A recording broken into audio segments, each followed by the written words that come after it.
I think we're good now. Can you guys hear me? Turns out I was muted and my cable was not plugged in. It was just a bad time all around. I've been trying out Range Engine. Oh, hey, how's it going? Just enjoying the last stream from today. Oh, thank you. We're good. Awesome, we're good. Oh man, that was quite the conundrum we were running into. So today is going to be pretty, or I'm saying today, we've already been here today. I just got back in my house, so I am just sitting down having a brewski, and we're going to watch this Sword of Symphony video that just came out because I am interested. It's been almost a year since the last video, the last update from this channel. So we're going to be checking it out. I'll wait just a minute, maybe 2 more minutes to see if anybody comes in or anybody else. Range Engine when the time. The one. Yeah, I like Range Engine. Range Engine's pretty good. Maybe we'll do some more. We'll do a video on that. I think it's probably been close to a year, maybe more, since I did a Range Engine video. So I should probably do that again. Alrighty. Well, I think we're gonna probably get started here pretty soon. Please try it. Yeah, I will. I will try it again. Comment play if you just want me to play the video. If I get 2 or 3 of them, I'll just hit play. Alrighty. So, I think everything else is good to go. Alrighty, let me just make sure that the desktop actually... Live play. Okay. Alrighty, here we go. We're just gonna start watching. After a year of game development and music composition. Well, okay, a whole year is a very long time span to cover everything, so let me explain it. Because trust me, that text-to-speech voice is going to sound real monotonous, real fast for everything I'm about to tell you, and it's actually very good news, so let me not bore you before I get to the good stuff. In short, I am alive, and I am back. Now, of course, I'll be transparent with you guys. The beginning of the year was pretty challenging, had a few big circumstances I had to tackle, but I handled it. And thus, now I can return to social media and continue posting content and updating you guys on all my endeavors like SWORD of Symphony, which has and is further going to go through a lot of interesting changes. Now, of course, the obvious elephant in the room, so man, I love the effects in this. And that is the thing I am most excited to finally announce. Throughout 2024, I have been preparing not 1, but 2 fairly large things in secret that I aim to release this year. One of them is directly related to Sword of Symphony, and the other is not so much, but it had been a very, very popular request among you guys, so I delivered. Consider that one a gift for you guys being with me on this journey, and ever since I've been away from social media, you guys are all I've been thinking about, so thank you very much, guys. Now that one is actually already done. I finished making it around early summer. And as for the Sword of Symphony related one, that one is almost finished, and right now is in its final phases of, development. I don't know if that gives it anything or not. And that will release either by the end of this year or very early next year latest. So with that being said, as I'm now going to be returning with public updates, obviously after almost a whole year, you guys are going to need to be recapped on the journey so far, especially since there's more of you following now than before. Therefore, before I post... Is this game actually... I actually didn't know it, because the last time I just wanted to say this, last time I saw the development for this game, it was mostly just a demo, like a tech demo. So I actually haven't been keeping up with the entire development of this.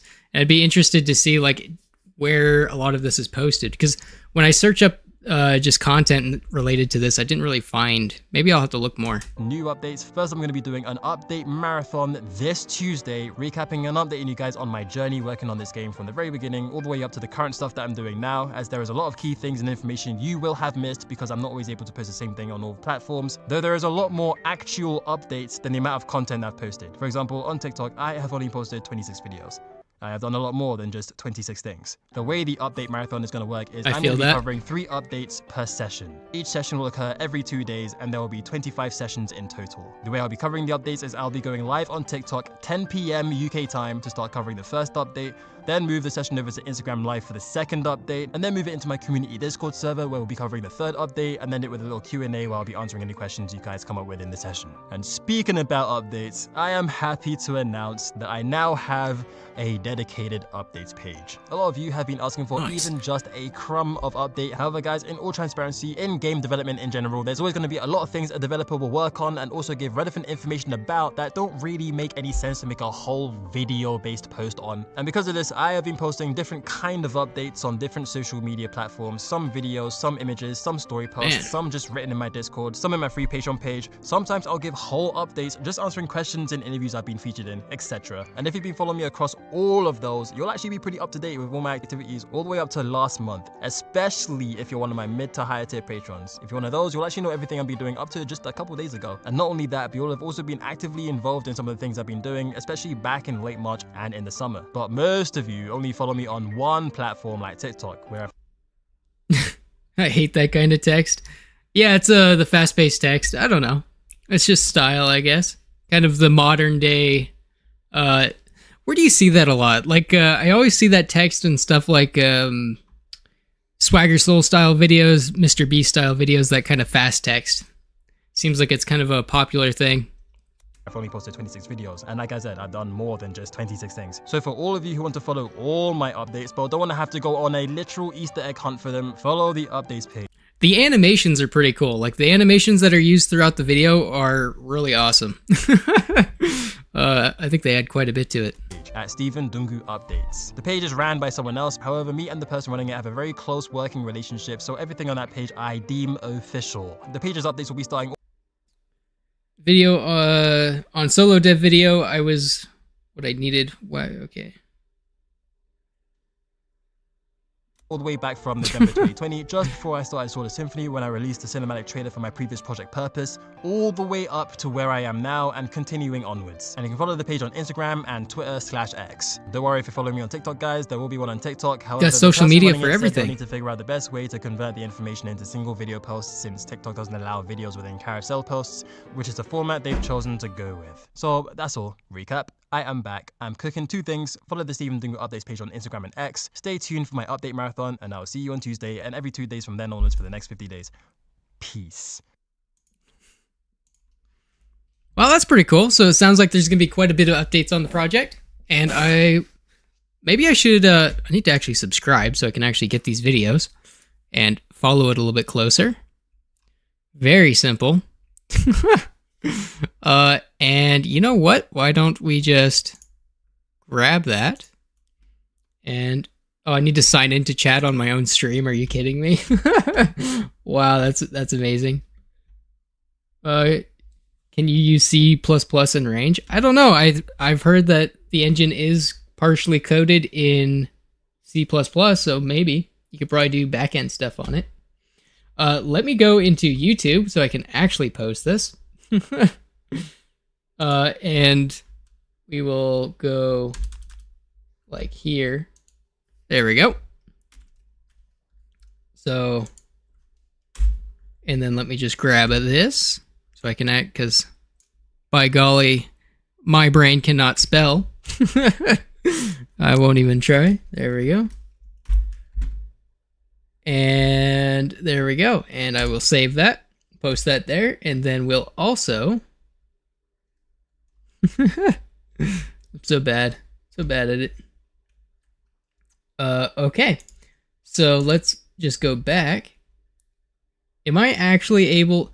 This is really obnoxious. So, I have Streamlabs, and if I try to put stuff in chat, I gotta sign in, which means I have to open up the web browser and set it up.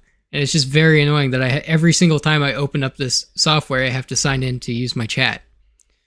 And I always forget about it. So, I did put the link to the video in the description, so it's there, and I'm not just stealing content. But yeah, check out the video if you can. So that's that. Wonder how he did all those pencil animations as targets in his game developed and his music attack animations. Awesome. Who thinks of these kind of things? Yeah, I think it's really cool. I think the effects are really awesome. Probably, you know what? There was a video I just recently watched. from a channel called Smeef, and he kind of talks about how effects are made and how you can make them in Blender. Very similar to what we see in Sword of Symphony. Oh man, I can't even say it. Sword of Symphony. And it doesn't seem like it's too hard. It's mostly, you can do it a lot with shaders, like the entire thing with shaders. So I assume that it's probably just scrolling shaders is how they're doing the effects in this. Actually, let's just look at some of these other ones.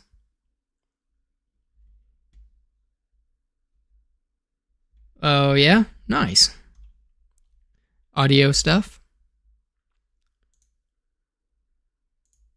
This must be, is this a different channel? I thought there was more stuff on it.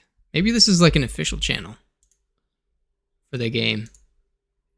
I always thought there was more videos about it, but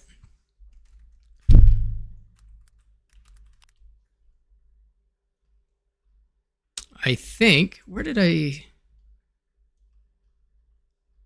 Yeah, like these are the old ones. Is this... Oh yeah, it's a dip, so it's under an actual name. Wow, microphone quality, quite different. This was 3 years ago. And so let's just take a look at this really quick. And I think, yeah. So this must just be like a PNG, I assume. Just a static PNG.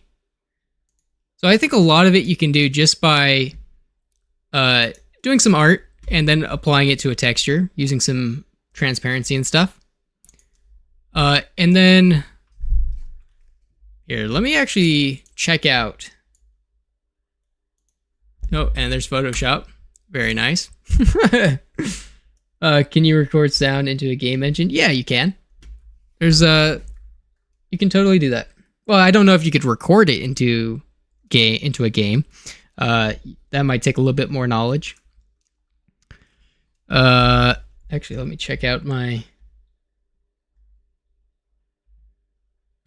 There we go. Let me check out this... Gotta go through. Man, YouTube, all the buttons are in different spots now. I feel like everything is changing so much.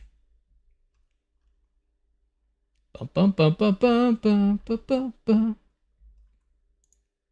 There we go. When it comes to game, so this video, if you're wanting to know how to do like effects and stuff, I do have some qualms about Smeef. Like I feel like the videos are very YouTube. I am breaking everything. Sorry, everybody. This channel, I think the videos are a little bit clickbaity, and the content is a little, you gotta watch the next video. Like it's very, it's good YouTube content, I guess. It's how you get people to watch and then keep watching. As far as information goes, though, it does feel like you have to, it's hard to kind of figure out what all is going on. But something like this, for example, where you have trails like so, and all this is you're making a shader that over time is going to kind of move. And you can do this with Voronoi shaders. So I almost wonder if I could... I just closed that on accident. Whoops. Let's just open up Blender. Where did I save my Blender? There we go. We'll open up 4.2. I missed it. Am I late? A little bit, yeah, sorry. We are about 15 minutes in, and we did go through and watch the Sword and Symphony video. Sorry. But, yeah. So I was just kind of wanting to talk about this kind of stuff, or shaders, and making effects. So we could make like a plane, and we're just going to take this plane and kind of make it into the shape of the effect that we want. So we could like scale this out a little bit, and we'll add a couple loop cuts here, a couple loop cuts here, and then we can just grab these edges, do like a manipulation here, and we can kind of just change these like so to make a effect. There we go, and then we can grab these ones, pull them out, something like that. And what we can do is we can go into the shading tab, and I'll see if I can do this from memory. So we'll add a new shader, and we're just going to delete the principal BSDF. Eventually, I want to experiment with Grease Pencil in upbge since it works in runtime. Yes, so I am, and we probably go over that too.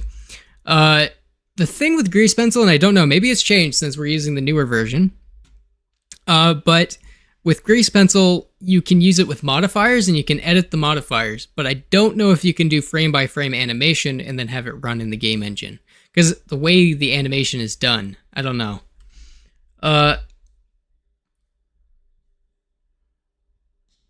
Okay, and that's just a response.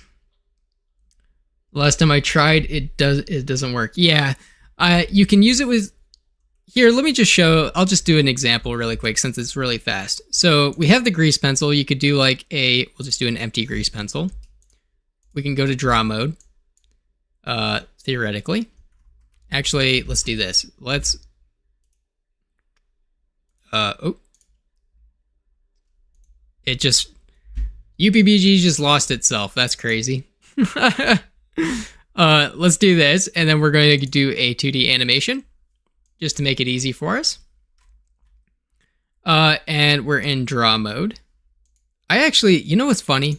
I don't really know all that much about Grease Pencil as far as drawing with it, or doing art with it. What am I doing wrong? We're in draw mode. I need help. What have I done? How do I use this? There's our material. We got solid stroke. How do I actually draw? I know how to draw with that. So we're on this frame. Is there...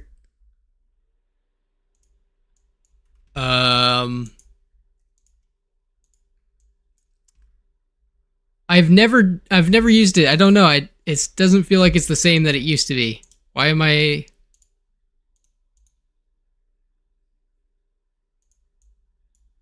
This feels weird. It makes a remix... Oh. Okay. Alrighty. So, I'm confused. I don't know how to do it in the new version.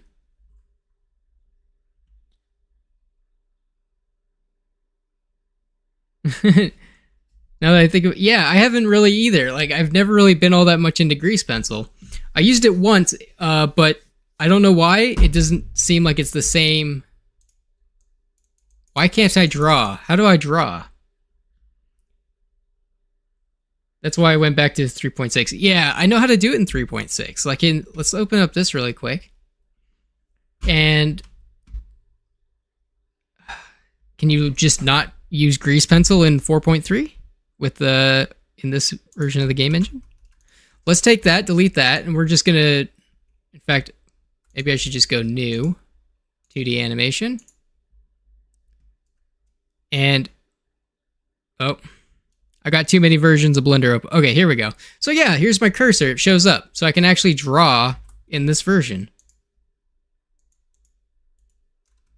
And then I should be able to select. I'm not able to select colors. So we got dot stroke. Okay. But yeah, for example, we could draw whatever. And you can't use the frame by frame animation. So we'll just do something like this. It's like cloud poofs, I guess. Okay, I made some UI in Grease Pencil, but nothing was animated. Are you still streaming? I just came back. I was gone for a little bit, but yeah, I'm streaming again. So yeah, I don't think you can animate it. So here's it working. For example, here. Let me turn this to 12 FPS really quick, just to make it a little bit slower. There we go. So that's the Grease Pencil there, but if I was, there's no objects to, for it to be, that it's attached to. Well, we got the stroke. So now that we have that, let's just bring this down and we'll go into the logic node editor, because theoretically we should be able to do an animation or an animation tree here. So we'll do that and call it anim, like so. And if we apply that to selected and then add a play animation, replace mesh interpolate, okay. I did a bunch of tests. What kind of test? What kind of test did you do? And then let's add in a on int, and we'll just see if this even pops up.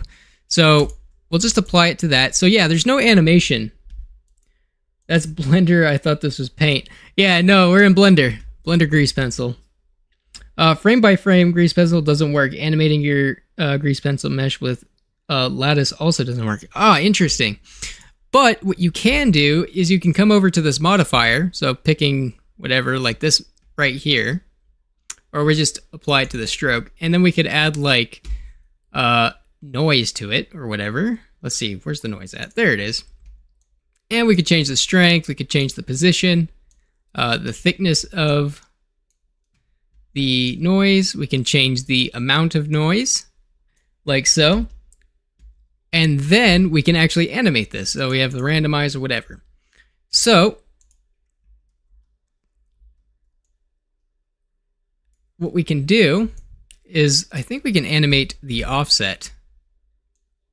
Yeah, so we can come over here and we'll just, in fact, let me just delete. Oops, let me delete everything except the keyframe I want, which is keyframe 2, it looks like. And I'll move that to the first and delete these.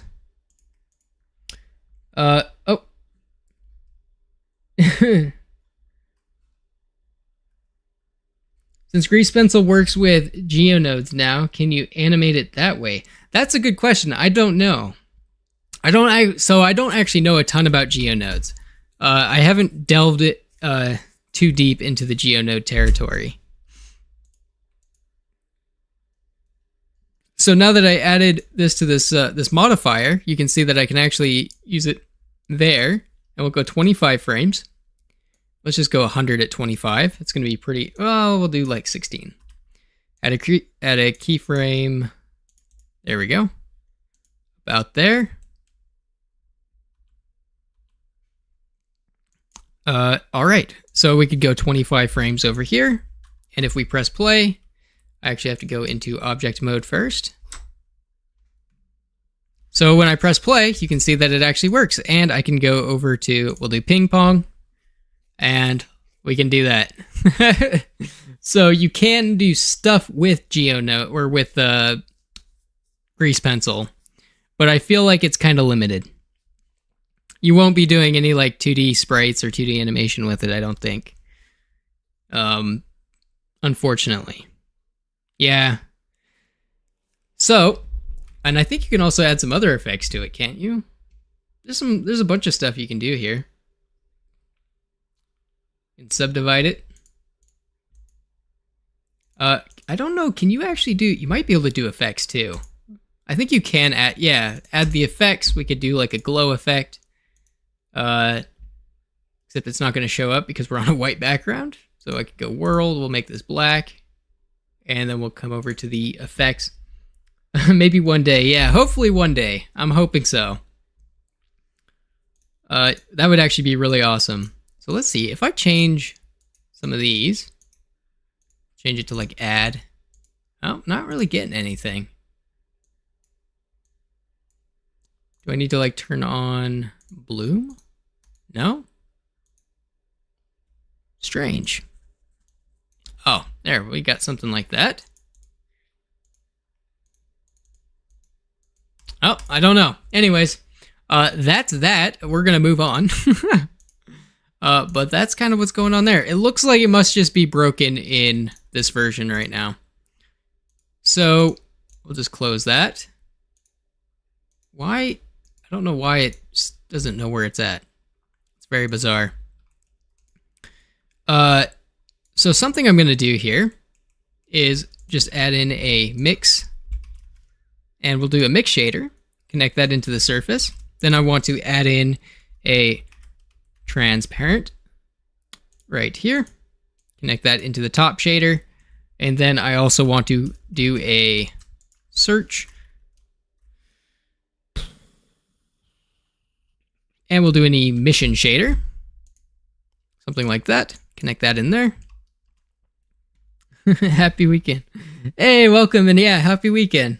Hope you're doing well. Then what I want to do is I'm going to add a color ramp. And I'm going to plug the color ramp into the transparent. Then I can move these around, and I can actually take this and make this a dark on this end. And then we'll add another white one right here. So it'll kind of be white in the centers. There we go. And I think we can also do alpha here as well, if I'm not mistaken. So let me just add this here. We can come here. Yep, alpha. We can turn that down. Hey, oh, nice. I did a color ramp once practicing making cell shading model. Yeah, nice. Yeah, those you can definitely do that with the color ramps, doing cell shading. Which is pretty awesome. Just to test this out, I just want to see. Oh, I also need to make sure that I turn my material. Things are a little bit different here, it looks like. I also need to make sure that wherever it is. Where are the things? Oh, I actually need to connect that in too. Guys, I'm lost. I'm still getting used to this version of Blender. Let's see. I've been in the old version too long. Where's my hide all that. Where's my my blending options is what I'm looking for. I should have my transparent options somewhere. Does it not exist?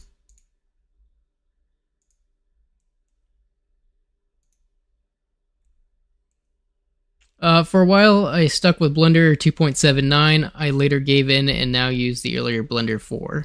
Yeah, I kind of did that for a long time. The unfortunate thing is, like, you are just kind of limited in the old version.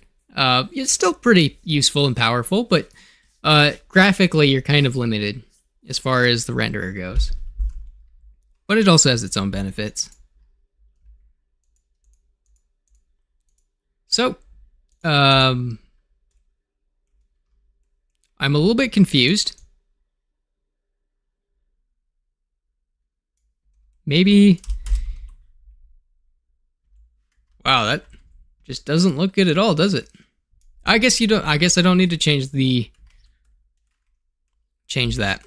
So I'm also going to add in, so with this emission, we can change that emission. Let's add in a noise, or a Voronoi noise texture.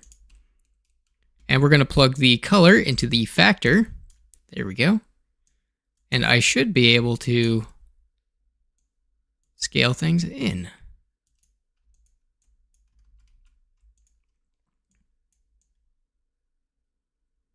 Theoretically.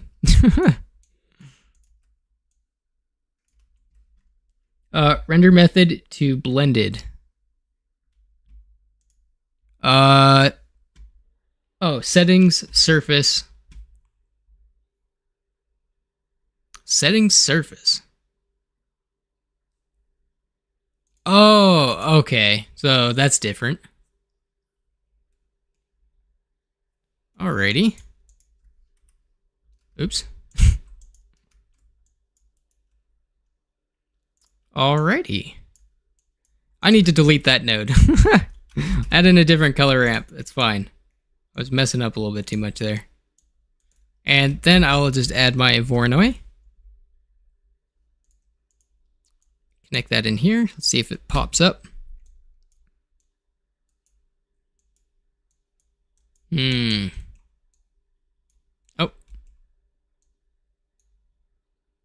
Okay, there we go. And we'll do it on both. So we're on blended now.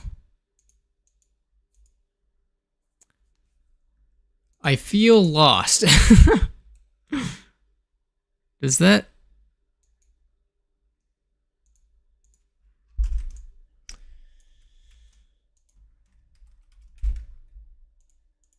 Let me get back into the territory that I'm used to here.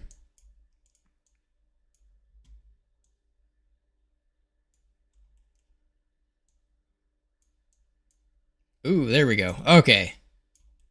That's a little bit better. Turn that to like smooth F1. What are you making? I'm trying to make an effect. I'm trying to do something. I'm trying to make like a swoosh effect. I don't know if I'm going to be able to do it though. I got something like this though right now. And then let's add in a couple of these. Ooh, man, there is a lot of time just trying to get the... Oh, there we go. So we'll kind of stretch these out. I might make this... So we got the smoothness, randomness, detail. Turn the detail down. And then we'll turn the scale down, I think. There we go. And then we'll kind of squish these a little bit. Maybe we'll also do a unwrap. I don't know if that'll even do anything. Okay, there we go. So we got some rotation methods. Then I'm going to take this color ramp and I'm going to go to the white and make this like in an orange color. And then we'll add in a yellow color just to make it pop a little bit better. There we go, something like that. Okay. Kind of an ugly yellow. And this needs to go into the emission. Something like this. And we'll crank that emission up a little bit. Like so. Oh yeah, that's a little bit more intense looking. Then I need to also go over here. We'll make this dark too. And we'll add some holes into the fire effect. Something like that. Then we can also come in here and test it out by adding some theoretically... What's it called now? Oh man, I have no idea what I'm doing. Would have been nice if Bloom was still here. Is it not? Is there no Bloom anymore? We might just have to do it the other way. So we'll just go always. It's in the... Okay, that makes sense. That's kind of what I was thinking. We'll do that. Maybe it'll just work this way. We'll just add a glare. Slap that in there. And just so we can see it, add in a viewport, texture, then we'll add in a always. There we go. It's not. It's the glare node in the compositing tab. Yeah, so we're there now. So we'll just do like fog glow, and we can change the mix a little bit, change the size, turn this to high quality or whatever. There we go. So now all I have to do is come in here and change my emission strength. There we go. That looks pretty cool. So now we got something going on there. Ooh, it feels a little bit laggier than it did before, like in the older versions. I'm kind of curious. Let's turn the frame rate on, see what we're at. Wow! Oh my gosh, so how come we're getting such a performance hit just with this? Like, this feels bad. Is this normal for this version? Like, is the performance drop this much worse in 4.3? Because that already, like, oh man. We're at 22 milliseconds for our frame time. That's pretty awful. So, oh. Let me just turn this off and see if that's literally what it is. Yeah.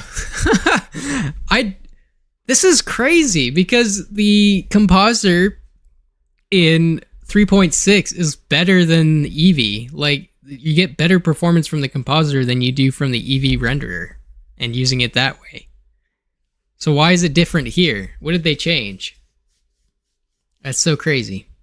It almost doesn't make it worth it. Like, why would you want to put effects in your game if it's going to impact you that much? Oh, man. That's terrible. Did you activate GPU compositing? That's a thing now? Where do I even is that in the preferences?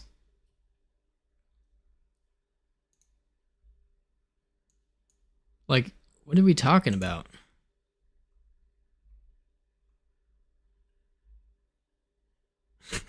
Where can I find that? I don't remember. Get GPU what? Yeah, like GPU compositing. I didn't even know that was a possibility.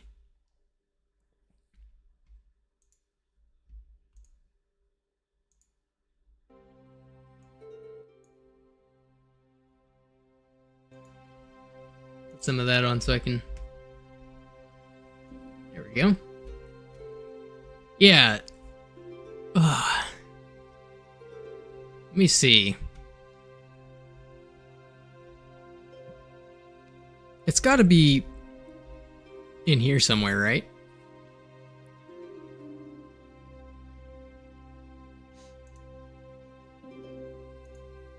They added in 4.2, I think. Interesting. And, you know, it's weird. There's so many things that I'm like, oh, that's awesome. We could use the Hydrastorm renderer. Make our games with no detail. What else do we have? UPBG developer don't consider the impact. They just put the game engine inside of the new version and that's it. I'm wondering if there's ever going to be a next stable version. And you know what? That is a great question. And something that I am very passionate about. You know what? This is something I've been saying for a long time. I wish there was more time put into one version. Like, even if it was just 3.6, and they just stuck with 3.6 for like 2 years, and all they did was develop it and improve it. Because it is currently, yeah, it does feel like new version of Blender comes out, they put the Blender game engine inside of that new version. But the problem with that is we end up with performance and stability issues. And then it takes a long time for that to get to a usable state.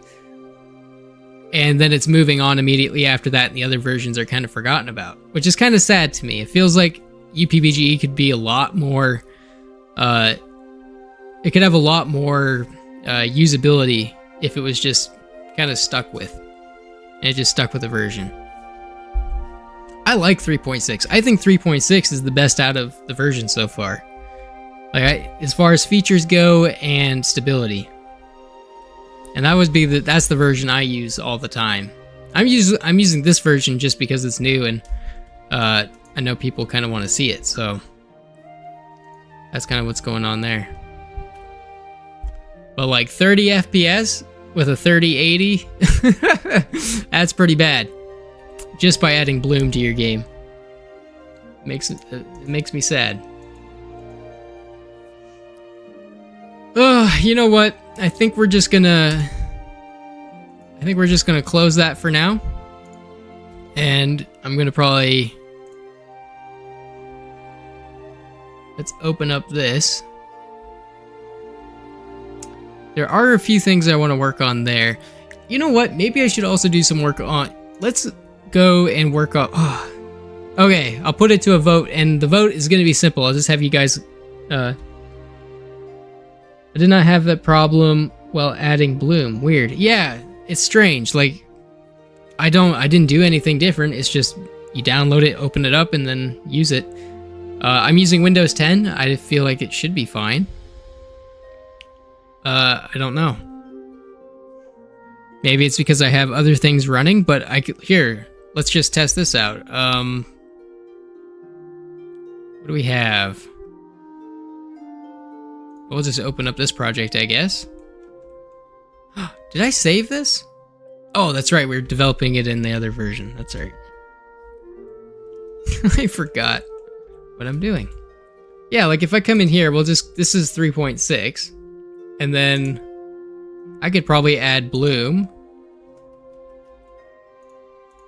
And I could add the compositor. For now, we'll just come in and go to the emission, just add that. And then crank it, I guess. And then we'll go and add some frame rate. 60 FPS. Beautiful. 16 milliseconds. And then I could disable this. If I can actually figure out where I am and what I'm doing. Go into this layout here. Make the screen bigger. Then I could come in, put in render mode, do always. Come into the compositor. Let's turn that to a viewport so I can actually see what I'm doing. And I'll just use nodes. I don't need the composite, but we'll leave it there anyways. Oh, you know what? Do you need the compositor, or should I have used a viewer node? Would that have helped the performance? Because I know in this I use a viewer node and not the compositing node. Which could be a thing. So much bloom. But yeah, see, we're still at 60 and that was just the glare node. So I'm actually curious and I'm going to go and check it out again. And we're going to test this out. I got to click through all this though. Go through every single file. Let's just do a little experiment here. We'll go into the compositing window, do the same thing. Like so. The camera. Let's add it, let's use nodes, but instead of using the composite node, and we'll make this a little bit bigger so we can actually see what's going on. We're gonna use a viewer node. Like so, image in there. Let's add in a glare. Blammo. Then let's just make this a emission, or we'll add the emission to it. Oh, we're freezing. Okay, we're back. Make that red. Add a bunch of bloom to it. Do always. There we go. And we'll turn this to like 10. Make it a little bit more reasonable. And then what we'll do is make this fog glow. Nice bloom effect right there. That actually looks pretty good. Now if I go and turn on my frame rate. Hey, look at that. Better performance. It's still cut. We're getting down to the 55 range, so we're still getting a performance hit, but it's not near as bad. So I'm curious. Oh man, a little bit of a stutter there. Let's add that composite node back in and plug that in there. Ooh. So it doesn't work now?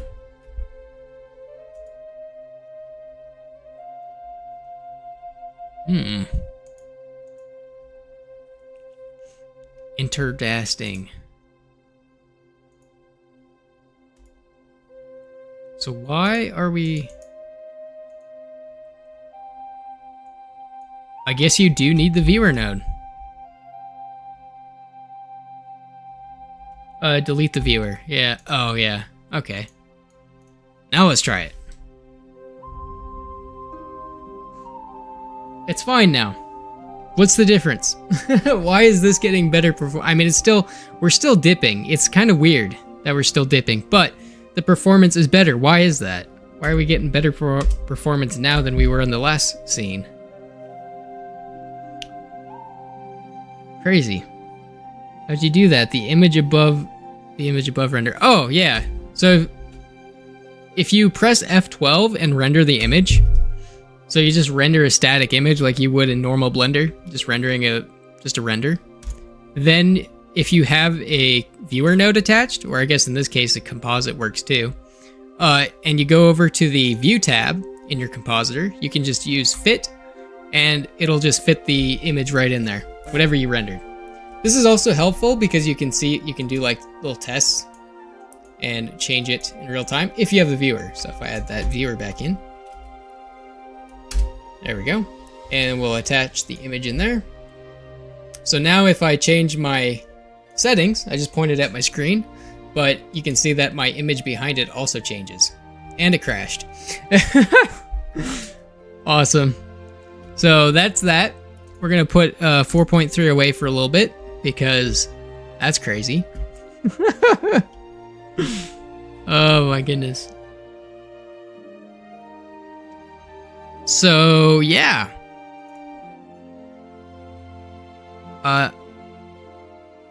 Okay. Now that we have that figured out,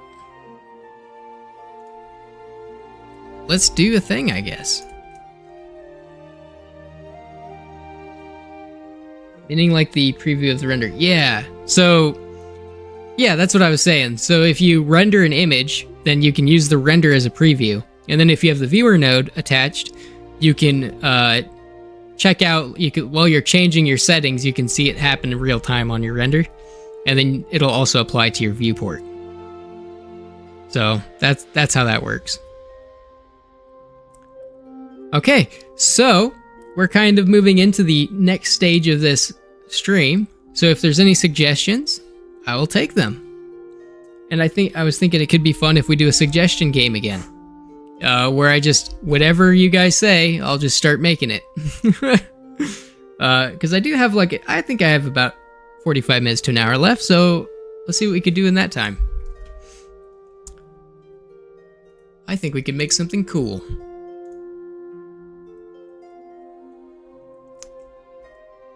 So, if you guys are interested, make sure that I'm not getting blasted here. Got a message, but it's alright. We'll check it later. Racing? Alright, that's the first thing. I will take other suggestions too, and we'll just kind of add to it as we go. It's a racing game, so let's just make the simplest of cars. Or it could be a hot dog, I don't know. Whatever this is.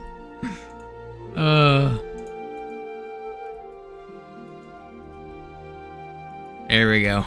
This is gonna be beautiful.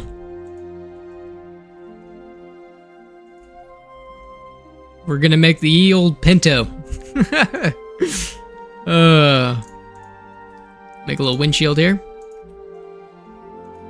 Little back glass. That's a car if I ever saw one. Black screen would show someone is appearing and disappearing one by one. Your house gets crowded. Oh, see, show something is happening or is appearing and disappearing. Could you elaborate? There we go. Let's add some wheels to this car. We'll just do some like cylinders. Rotate that bad boy. Scale it down. Terrible at making cars, so don't judge me. Throw some big old fat Toyo off-road tires on it. There we go. Them are some beautiful tires. Oops, trying to select these ones as well. Alrighty, look at that bad boy. That is a car. You can make these black, so I can add a new material. Assign it, and then we'll call this game. Aptly named. A fading effect?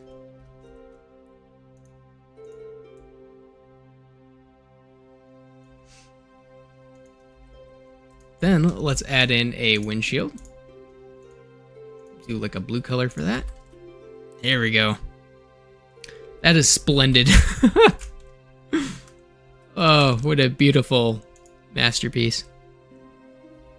Let's do a hitbox for this car. Slowly like a monster. Every time you look on the computer, it would show a civilian or a monster as one, but in a creepy way each time, and they'd come towards you and kill you. So like a horror game kind of deal? It would show a civilian or... You know, that kind of gives me an idea. Like, something I've always wanted to do is like a PC game where your character is literally sitting at a PC looking at a screen. So, yeah, something like that where you're like, you're doing stuff on your computer, and then every time you get up, like maybe you have like a background or wallpaper, and the wallpaper will change. I think that could be interesting. When they exit a place, yeah.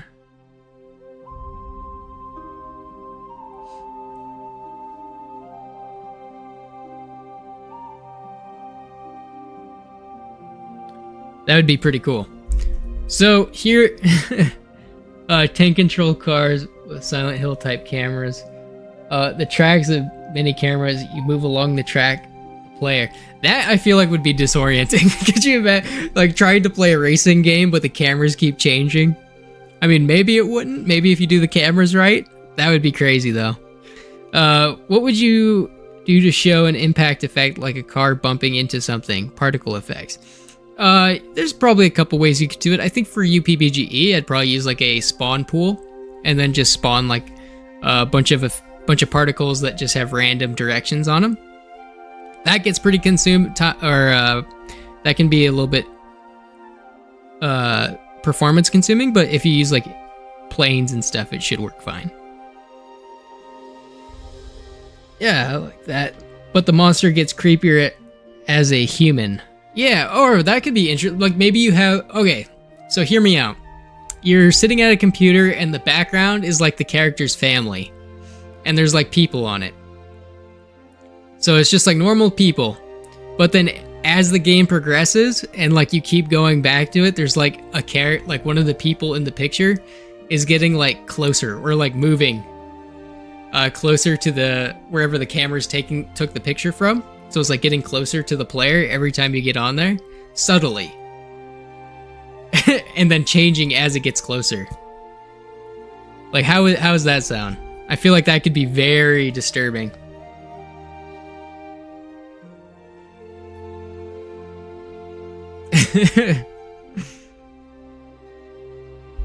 I'm actually kind of interested in trying to make something like that. Yeah, I would totally be down to make something like that. In fact, this is game. We're gonna take a break from... I have made a card game before, so since this idea came up, we're gonna do that really quick. Especially since it's a static game. Should the character be able to get up from the chair and like walk around? Would that be a good thing to add? So let's just build a room really quick. So we'll just do like a basic kind of box here for a room. Sorry, I'm pressing all the wrong buttons. Here we go. So we just have a room, or maybe we could leave the cap on it, I guess. There we go. And then what is a regular default cube size? So that's that. So let's just scale this up to like, scale it up 2 times. Yeah, like go to the bathroom and things like that. Yeah, okay. Or make like, yeah, a little task that the player could do. You walk around, the player has to, I don't know, go to the bathroom and brush teeth or whatever. Just little tasks, and then things are changing as you come back. Wonderful, I got a question. Whenever I create an enemy character and I want to multiply the characters, I make them in an instance and spawn them. When I kill one of them, though, all of them die. Why? So, how are you trigger... Here, think about it like this. So, you have a instance of an object, and you're spawning a bunch of them. So, theoretically, all these objects are going to have the same logic applied to them. They all have the same script. So, if you kill one of them, all of them are going to die. And for a good example of this is if you're using a message. So, say you have... bullet hits monster, and then when the bullet collides with the monster, it sends a message that says, take damage, or the monster dies, whatever. So the monster receives that message and then dies. But the problem with that is every single monster dies because they all get the same message. So what you have to do is you have to say, okay, I need to get the specific instance. So you actually have to grab the object instance ID and then kill that instance ID of a monster. Another way to do it is if you use logic bricks, for example, are all attached to the instance and not the original object. Whereas logic nodes would be affecting the every single instance because it's just a single script attached to all those objects. Woo! Yeah, so you could do that. You could do a raycast, so you could pick the object itself, and that would grab that one object ID. I think there's also, I don't know if it's in this version. I can't remember what version it's in, actually. Let me duplicate this. But when he sleeps, it shows you... Oh, okay. I'll read that in a second. Let me explain this really quick. So if I come into my logic nodes here, so you could use a raycast and select the object.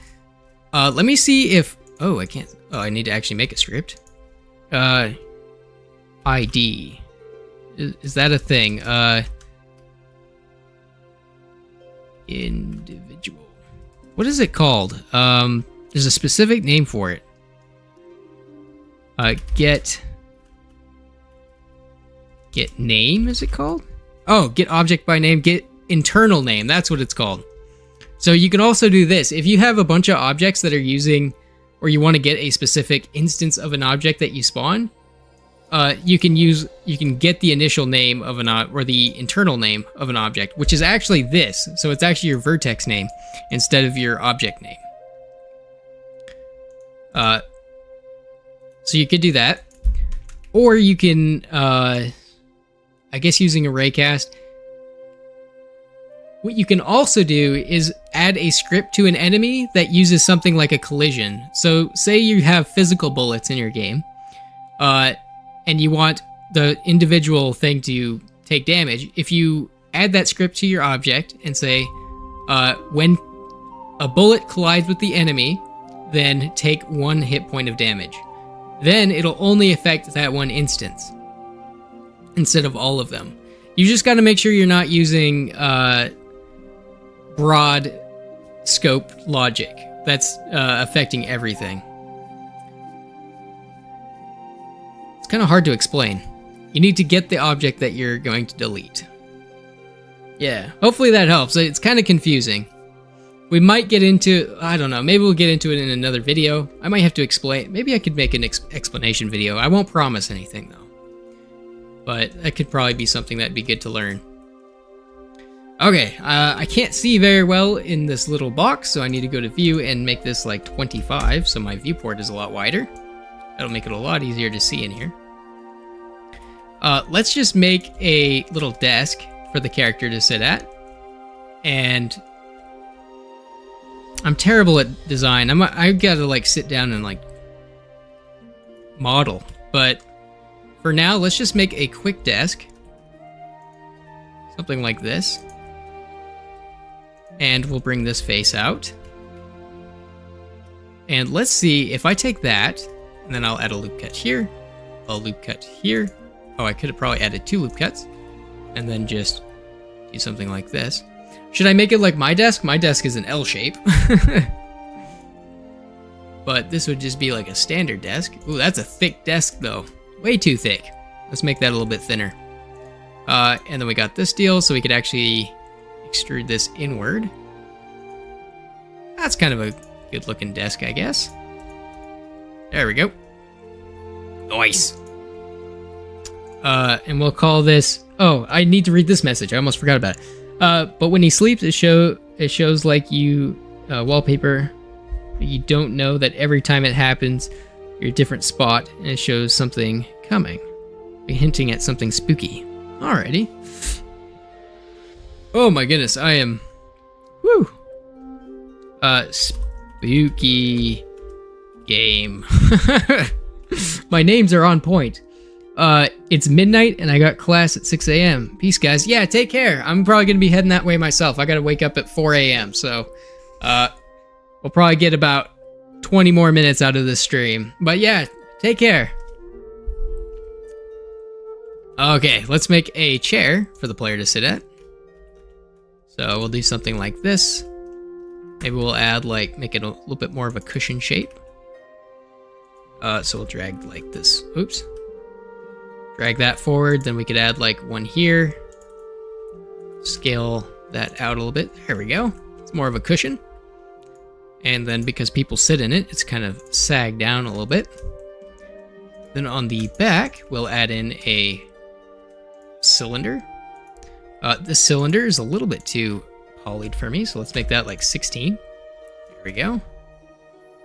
Do something like that. Oh yeah. So this is gonna be the back of the chair. Except this would actually go down in the center like so. Let's just grab that point. Move that there. Oops, grab the wrong point. So loserly. There we go. Then I can take this, and they usually have a little boop right there that goes down. And we got a little lever we could add, but we're not going to get too in the woods about it. And then we'll do something like that. Let's just take these two faces. And you know what? I don't think we're going to get too realistic. Let's just add a base plate on the bottom. Something like that. We could do feet later. We'll add the feet of the chair. That'll work for now, though. But since it's more of a stool at the moment, let's just click on this right here. We'll add another cylinder. There we go.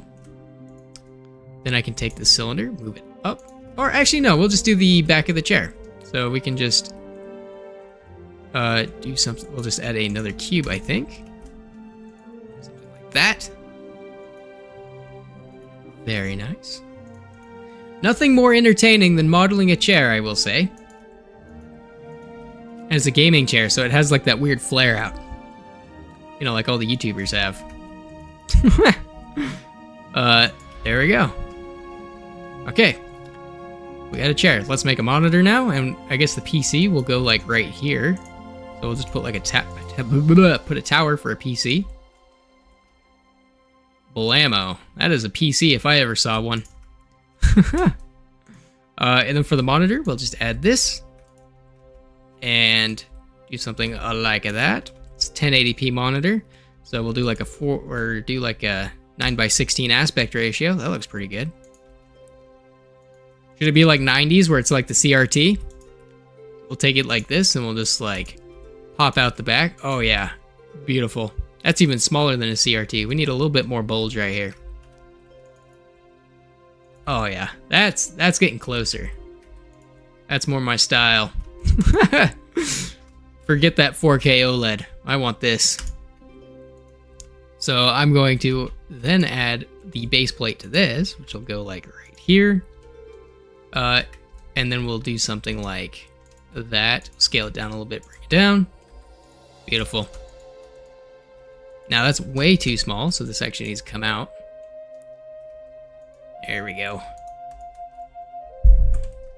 Then for the monitor face, we'll come in here, add a little bit of a bezel, bring it in. That's the most beautiful PC or monitor I've ever seen, I will say. 10 out of 10 that monitor. Let's add a little keyboard. We're not going to get too detailed, but oops, we'll do something like this. Chunky. That is a keyboard. Okay. Maybe a little bit wider. And we'll just separate where our numpad is. Looks cool. Thank you. So we'll scale that in. Scale it back a little bit. And we'll extrude that up. There we go. Nice and simple low poly keyboard.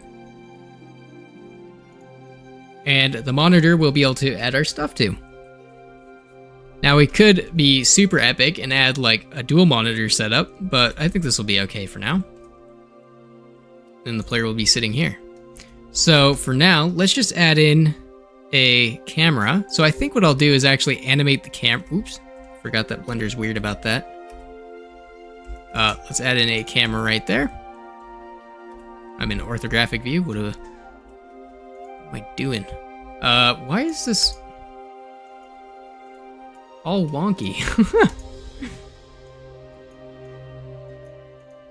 Z needs to be 90, and Y needs to be 90. That's not the right thing. X needs to be 90. X needs to be negative 90. Look at that. And Y needs to be negative 90 as well. That's crazy. 180. And then we'll set the rotation. Can't set the rotation of this object. No worries. So, oops, we got another camera in the scene. Delete that. Goodbye. And then we could have... Maybe I should put a lamp on the desk too. That might be cool. Oh, we'll do that later. Anyways. Currently, we just have one light in this room. We'll put that up there, make that a little bit brighter. A little bit of a white box scene now. Then, just to make it a little bit more interactive right now, let's do new material, and then one new material here, a sign. And this is going to be a... We'll leave it on principle for now, but this will be an emission texture, just to make our screen. Is there a way to make a black screen into, like, it shows an enemy or something in logic nodes with the UI? I don't know what you mean, so... Is there a way to make a black screen into like it shows an enemy or something? See, I'm sorry, I just don't understand. Like, do you mean like go from a black screen and then fade into a monster? Or like a jump scare? Like, are you talking like a jump scare effect? With logic? There we go. Okay, so now I need to actually make this quite a bit... do some... I think for this camera, we'll do it kind of like this.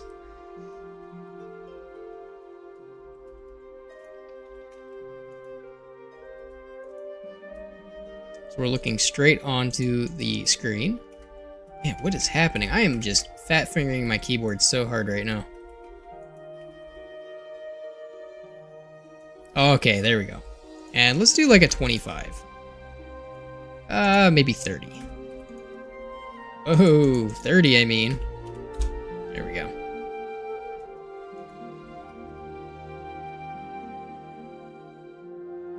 Okay. And maybe we'll tilt down just a little bit. Looking at the keyboard and the monitor. I think he means make a black screen transition into a monster jump scare. Oh, that's kind of what I was thinking too. Like the computer turns on.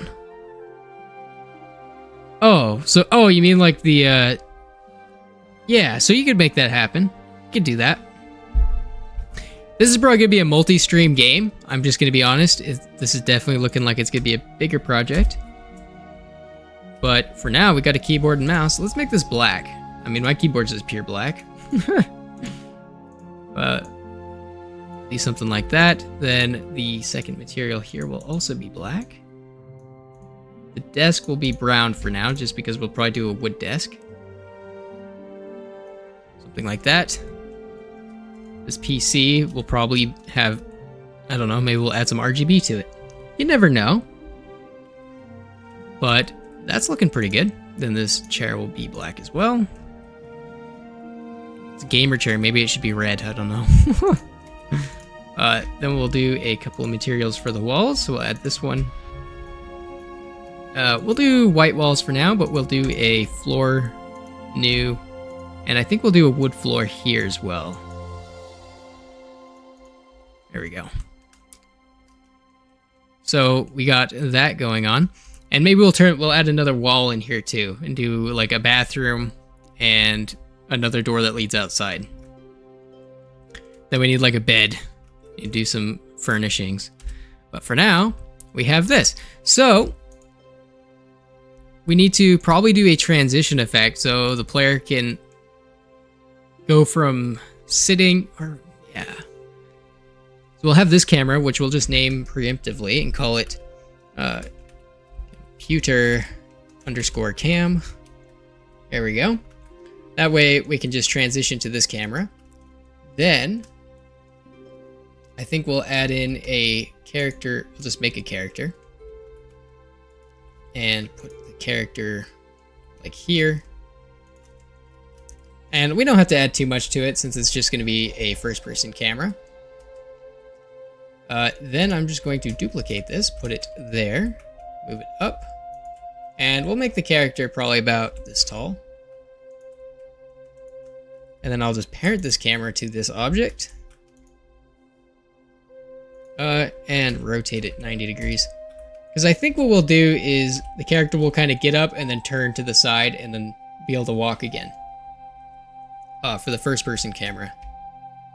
So for this, I need to turn off my... Oh, this is 3.6, so I can just come in here and make this a wire. Like so. Then I'm going to do the character. It'll be nice and easy. 0 slope, since we don't have any slopes. And that will be fine. Scale. So now that we have all that, we should be able to just add some logic to our character. And so we'll just call this player. And like everything else, we'll apply that. And then do our nodes for our keyboard controls. So we'll do key down. Do that each frame. W. Or I guess A and D. W and S. You'll see me do this a lot. Math node. Subtract. Wow, look how much... I don't know. The nodes feel so much more simple in this version. Like, I just kind of know where stuff is. Then I need a vector node. Vector XYZ. It's going to be in the X. That's going to be in the Y, I think. Yes. Yes, it is. Okay. Probably have to switch these around, though. Then I need a vector math. Throw that in there. Pop that there. We're going to do a normalize. Then we're just going to do a walk node because I know for a fact that it actually works in this version. And, ooh, yes. Oh, I need to do another vector math, and I need to make this a multiply. Not a divide. I just don't know why I do that. Where's my multiply at? There it is. And the result is going to go into the first vector. We're going to make this like 0.2. Vector into there. And then we'll add a on keyboard. Or keyboard active. There we go. Slap that in there. That's pretty good. And we can just apply that to our player. So theoretically, wow, I'm just like doing everything that you're not supposed to. Have I even used Blender before? Then I also want to make this like a 25. So I'll change the FOV on that. Not bad. So let's see. I should be able to... Oh. Okay, all of my keys are inverted right now. That's fine. So we'll just flip these around.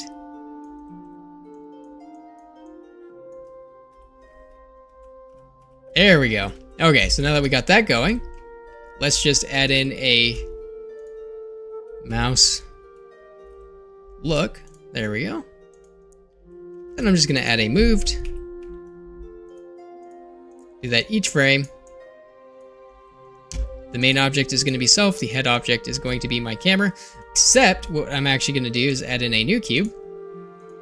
Then I'm going to make that a wire as well.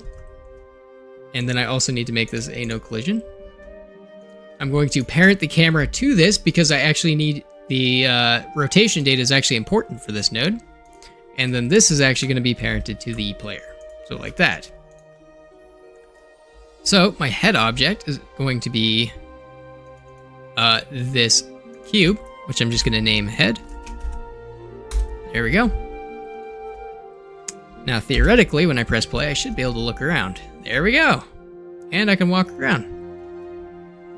Nice and easy FPS controller. With normalized movement, so we're not going faster diagonally, which is great. So now, looks like I do have collisions, so interesting. Oh yeah, I did have character put on. So now, that should all be fine. I need to make it so when I collide with, or when I look at the chair and press E with a certain distance, I should be able to interact with the chair and then just activate that camera. at which point I will need to make this player not movable anymore. And I need to also make it so I'm just going to select this empty. I'm going to make this and call it get underscore up. So this will be our get up empty. So when we press this, the character will automatically be set to this empty. The character will probably be moving around. But also we don't want the character to move around when we're sitting at the computer. So what we're going to do is add in an and. Connect that bad boy in there. Then I need to add in a evaluate property. Put that there. Select that. And then I need to go over to my property settings, add a property, and call it sit. Or you know what? We'll call this stand. Standing. Outstanding. Then we'll select that, make it a Boolean. I love the Boolean. There we go. Connect that in there. Standing is going to be like that. We're going to make this a Boolean as well. And when this Boolean is equal to true, by clicking that little check mark, and the keyboard is active, then we'll be able to move. So we should, in theory, be able to move. Oh, no, we have to have it be true. So standing is true. Then we can move. There we go. Nice. Okay. So now that that is a thing, I'll just make standing automatically true for now so I can move around. Then what I'm going to do is, for one, I need to take all this, put that right there, frame that, and we won't worry about a name for now. But I want to add a camera ray cast. So I'm going to go ray cast, and we'll do. So the cursor is going to be locked to the center of the camera. So we could do a camera ray, or we could do a mouse. We'll do a mouse ray, even though the cursor is going to be locked to the camera. This will be fine. We can change the distance, so we might do that. Camera I want to select is my camera. I actually need to rename this to walking underscore cam. There we go. And the property that I want to interact with is going to be the chair. Wow, that was special. Chair. There we go. So the thing I want to happen to make that raycast a thing, maybe I'll do a near. I might do a near. I don't know. We'll do a check distance. That'll be fine. So if we're within a certain distance, and instead of just doing the chair, I'm going to actually add a collision box here. So let's just add in a collision object for the chair. This is also going to be invisible. Wow, that was crazy. That's also going to be invisible, so we'll come down here, go to wire. Want to call this chair underscore sensor. Then this will just make it easier to select, so we won't have to worry about selecting things so much. And I'm just going to also put this in a new collection called sensors. Ooh, wow. Sensors. There we go. Special. Okay. Now that we have that, I'm going to go over to the properties, and I need this property chair on our chair sensor. And I need to get the position of the character and the chair sensor. So we're going to just do get world position. Connect that bad boy into the A socket and the B socket. Now I want to get the first position of myself, and then I want to get the second position of the chair sensor. The distance that I want to check is probably going to be, let's see how many units this is. So from the chair, it's looking like, we'll say about 3 units. So let's try 3 for now. And that should activate the mouse ray. Then I need to add in a button, like so, and then an and. So when we click the left button and we have a result with our mouse ray, then I want to set camera, like so. There we go. The camera I want to set to is going to be my computer cam. So now theoretically, when we get close to this chair sensor and we click on it, we should, if all works, and in fact I'm actually going to make this a box collision, actor, and a ghost. then we should be able to sit down at the chair. So now when I go over here and I click on the chair, obviously nothing happens because I'm bad at making games. AB equals distance. How about if AB is greater or is less than distance? There we go. Hey, that worked. How far do I need to be though? Okay, so if I walk up to the chair, and in fact I could probably make that 4, just a little bit further. So if I walk up to the chair and click on it, I am now sitting at the computer. Okay, is it better to make the collision sensor with objects rather than empties? Is that object or easier to shape? So the reason I use like boxes is because the transform data. So with empties, the empties don't have transform data, and sometimes things can get spawned. Okay, let me read this again and give a better explanation. Is it better to make a collision sensor with objects rather than empties? Yes. So I use objects because objects interact better than empties, I think. I've never had the best of luck using empties. I mean, I don't think it even matters, really. Any kind of collision shape. You probably could use empties. I don't know if there's a performance benefit to it.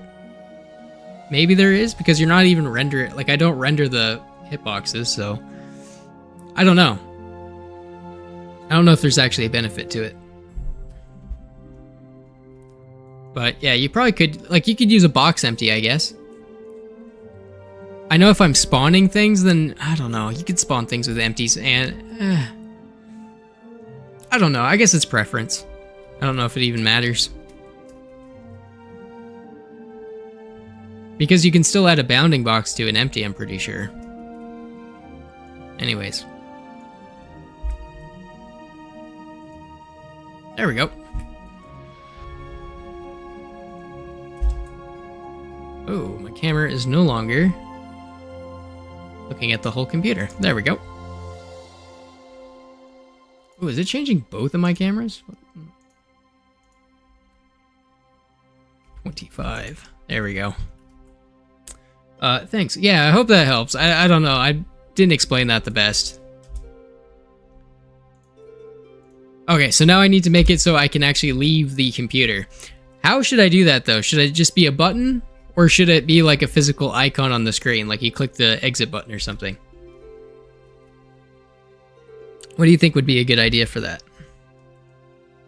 Because I could just do another mouse ray from this camera. Also, let's just add a variable just for the sake of it.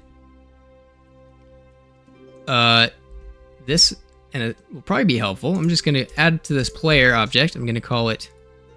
Oh, wait, we have standing. Oh, that's right. Standing was to do this. So I think if I need to set standing. Okay, so I need to set property as well. So we'll set the camera and we'll set this property. So we can't move the character. This is basically going to turn the character off. So your character can't run around in the background while you're at the computer and do stuff. So we'll select our player, and I want to make sure standing is a bool and set to true. So that way the player can no longer move. So now that that's done, we could probably also use that with this camera. And I think we'll just do a key. Maybe. I don't know. Should I do a key or should I do a button? Should probably add a mouse here too.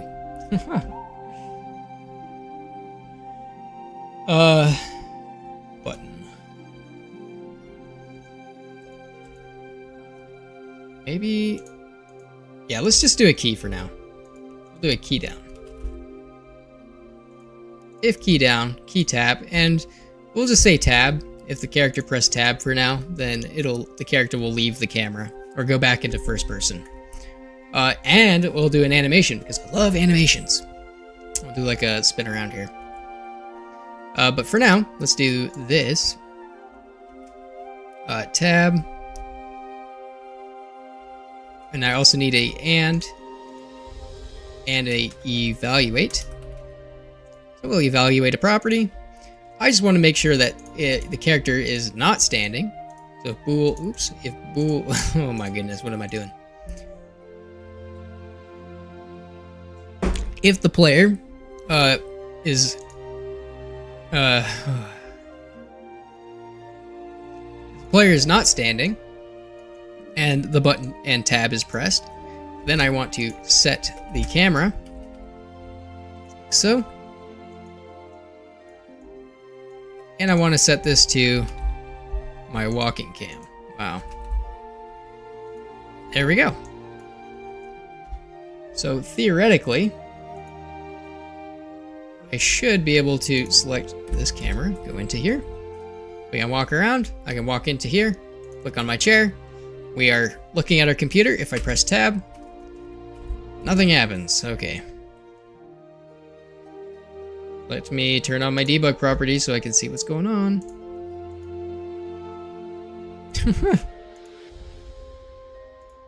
There we go. True. True. Okay, so I need to set that to false. There we go. I just had that messed up. So if I walk up to my chair, we're sitting. Standing is also false. If I press tab, we now leave the chair. But I also need to, when I press that, I need to set the property again back to true. There we go. So that way we can move around again.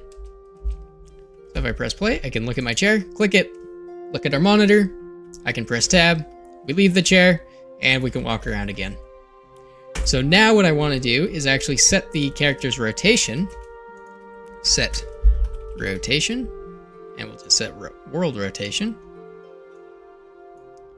And the object I want to set the rotation of is myself, and currently the rotation is 0.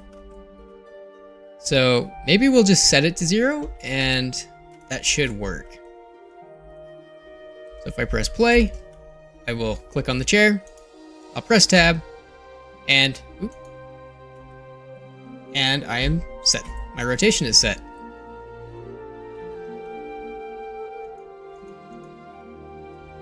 Okay, there we go. I should probably set the rotation of my head object too. Just make sure that that is also, okay, that's also a 0. We'll connect that in there, and then I will just select the head. There we go. So theoretically, my camera should also be set. Oh, there we go. Okay, so I need to do Z 180 degrees. Oh, it's still a little bit off. It's kind of interesting. Interesting.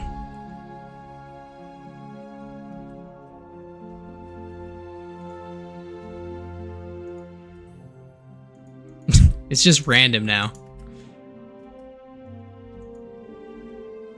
So bizarre. Oh, I forgot to lock my my rotation. That's fine. Okay, we'll leave it like this for now. And we could probably align axis to vector too. That might actually be a good spot for this.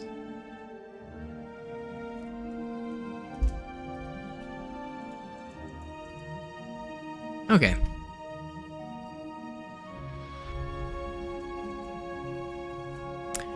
Alrighty, well that's already a start to this project. We can now sit down at the chair. I guess I could do just a quick animation. And we'll just go to the animation tab, go into action editor. Wow, I just did not keep selected on that. Okay, then what I want to do is just kind of a get up animation. So kind of from this position and then rotating over here. So we'll go frame 0, input, and we'll do location and rotation. Computer camera action, that's fine. And then we'll make it like 120 frames, so 2 seconds long. And just to make sure that is 2 seconds long, we'll come over here, make that 60 frames a second. Then I can rotate Z 180 degrees. Wow. Rotate Z 90 degrees on the negative. And then I will move the camera kind of over here. Oh, in fact, I'll do this. I'll select this camera, and we'll just put our camera right on top of it. location rotation. Obviously, this is going to look pretty weird. So maybe we will go into the camera view of our current camera. And we'll do something like this. So, as well as rise up. There we go.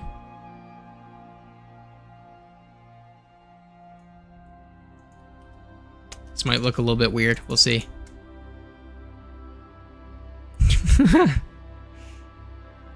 Alright, that's pretty crazy, but maybe actually invert it so we're kind of lagging a little bit. Oh, that's a little bit too wobbly. I think it's going to be fine if it's just smooth up and down. There we go. Alright, let's see how that looks. And go into the layout, add an animation. So instead of just automatically setting the camera, what I'm going to do is add a timer. There we go. And we'll just add this timer to all of these. And then when this happens, then we'll set all these. But while the timer is going, I'm going to add in a play animation. And I'll connect my and into this animation before the timer. Select my computer camera and then computer camera action. And we'll make it 120 frames long. We'll play the animation because we don't want to keep it. But on finished, I'm going to set animation frame. And we'll just put that on top of here. So on finished. Then I want to select my camera again. Computer cam. And then I want to select the computer cam action. And then frame 0 freeze. So that way when the animation is done, the camera will automatically go back to the first frame. So if I press play, in the proper camera, I mean. There we go. I should be able to click on this computer. We are in the computer. If I press tab, that was wild. I forgot to turn this to 2 seconds. My bad. So if I click on my keyboard or go to hit the computer, I can press tab, animate, and then we are back into here. So obviously I need to make sure my camera is in the original spot as well. And that's kind of where this other set position is supposed to be. But it's kind of nice. It's a quick little get up animation. It does snap in, but it's fine. We'll set the rotation and we'll set the local rotation of my camera object. And it's just called the head, so we'll just grab, yeah. There we go.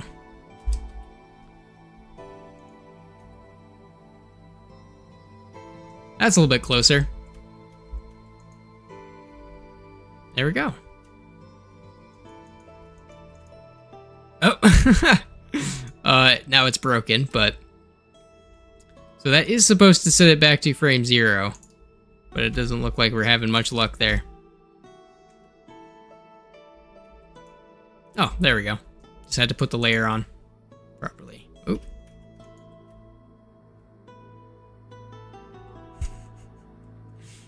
Oh, I love it when things are broken. That's fine. I don't know if the player should have a job when he gets on the computer. Maybe we'll add a... You know what? I might add some... It might be fun to have a mini game or something on there. Maybe I'll do a couple mini games that you can do. Maybe the character like is doing online freelancing work or something. Might be able to add something that could be fun for it. Emails, obviously, like every other game like this has.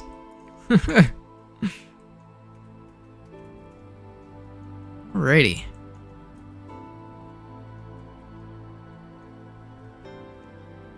Now,